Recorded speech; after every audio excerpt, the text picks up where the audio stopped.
On dit souvent que la crypto-monnaie a fabriqué ses propres légendes et que derrière chaque jeton, derrière chaque échange, se cache un destin hors norme.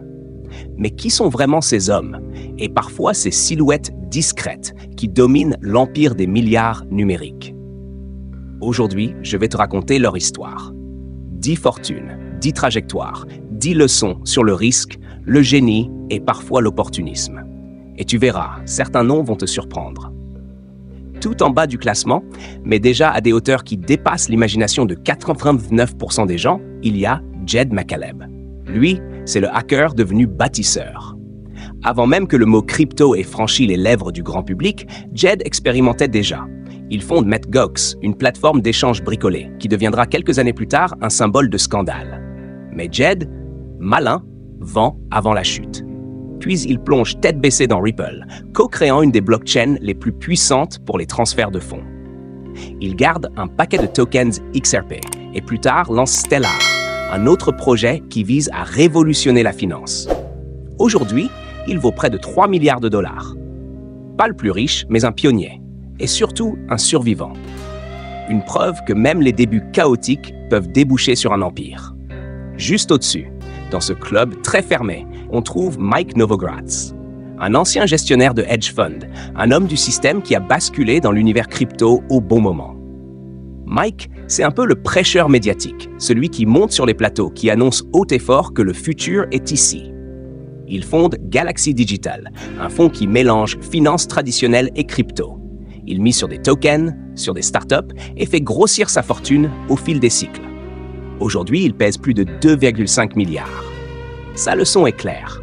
Ce n'est pas toujours celui qui code, ni celui qui mine, mais parfois celui qui sait convaincre les investisseurs, celui qui lit les marchés comme un livre ouvert, qui finit par s'imposer. Puis viennent les jumeaux Winklevoss, Cameron et Tyler. Leur nom t'évoque sûrement Facebook, ce procès retentissant contre Mark Zuckerberg qui leur a rapporté des millions. Mais leur vrai coup de maître, ce n'est pas d'avoir été dans l'ombre du créateur de Facebook. Non, leur génie, c'est d'avoir cru en Bitcoin dès ses balbutiements. Ils achètent massivement quand personne n'en voulait. Ils fondent Gemini, une plateforme d'échange qui impose un cadre légal strict, presque puritain, face aux géants plus agressifs. Leur image, celle des gentlemen de la crypto, carrés, propres, sérieux. Leur fortune, des dizaines de milliards, ce qui les place encore aujourd'hui dans le top mondial. Leur histoire est une revanche sur la vie, les perdants d'un procès devenus les princes d'un empire numérique. Chris Larsen, lui, a un profil plus discret, moins flamboyant que CZ ou que les jumeaux, mais redoutablement stratégique. Co-fondateur de Ripple, il a misé sur une vision, simplifier les paiements transfrontaliers, un marché colossal où les banques se prennent des milliards de commissions. Larsen a traversé des tempêtes, notamment un procès interminable avec la SEC américaine. Mais il a tenu bon. Il a négocié, il a résisté. Résultat, une fortune de près de 8 milliards, bâtie sur sa part de XRP et sur ses participations dans Ripple Labs. Ce qu'il incarne, c'est la persévérance, la conviction que même face aux régulateurs les plus puissants, un projet solide peut survivre. Et puis il y a Michael Saylor. Lui, c'est l'apôtre du Bitcoin. Ancien patron de MicroStrategy, il décide un jour de transformer son entreprise en un coffre-fort numérique. Plutôt que de laisser dormir la trésorerie en cash, il l'investit dans le Bitcoin, encore considéré comme un pari fou. Et il ne recule jamais. Dans les moments où tout le monde vend, Saylor achète. Dans les périodes de doute, il double la mise. Aujourd'hui, il détient personnellement un trésor en Bitcoin. Et MicroStrategy, rebaptisé Strategy, continue de stocker des dizaines de milliers de BTC. Sa fortune dépasse les 10 milliards. Saylor incarne cette foi absolue dans une seule crypto-monnaie. Une conviction qui ressemble parfois à une religion. Et cette religion lui a donné un royaume. Brian Armstrong, quant à lui, n'est pas un prophète, mais un bâtisseur. Le cofondateur de Coinbase a compris très tôt que pour que la crypto prenne racine, il fallait une porte d'entrée simple, sécurisée, rassurante pour monsieur et madame tout le monde. Coinbase devient cette porte.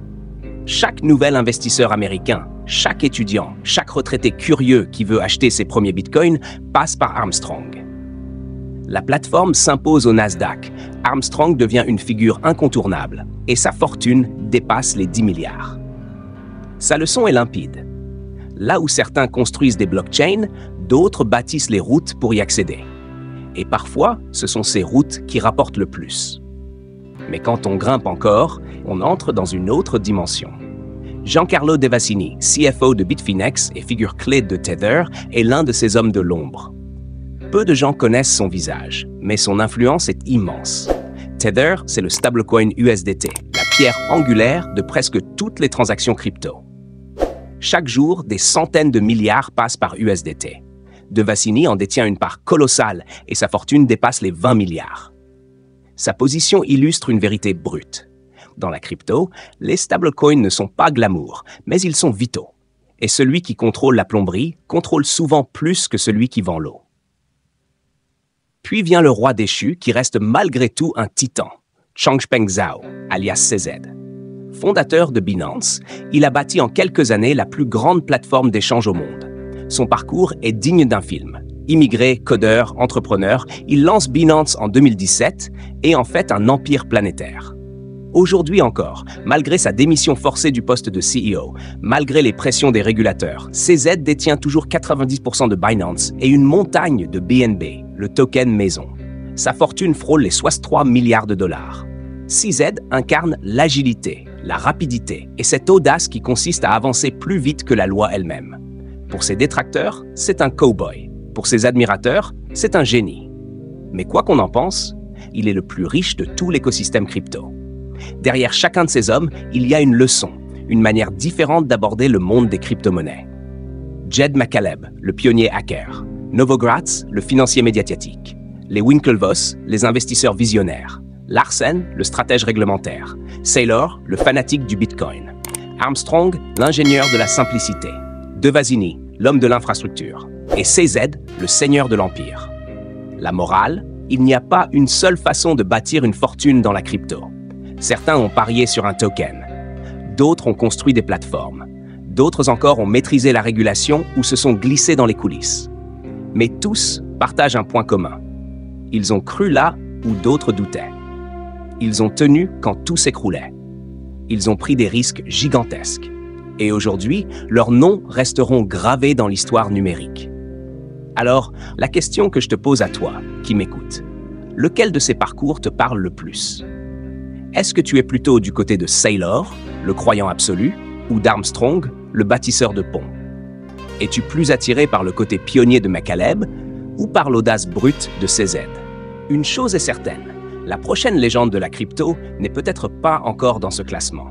Elle est peut-être en train de coder dans un garage, de lancer un protocole inconnu ou d'accumuler discrètement quelques tokens.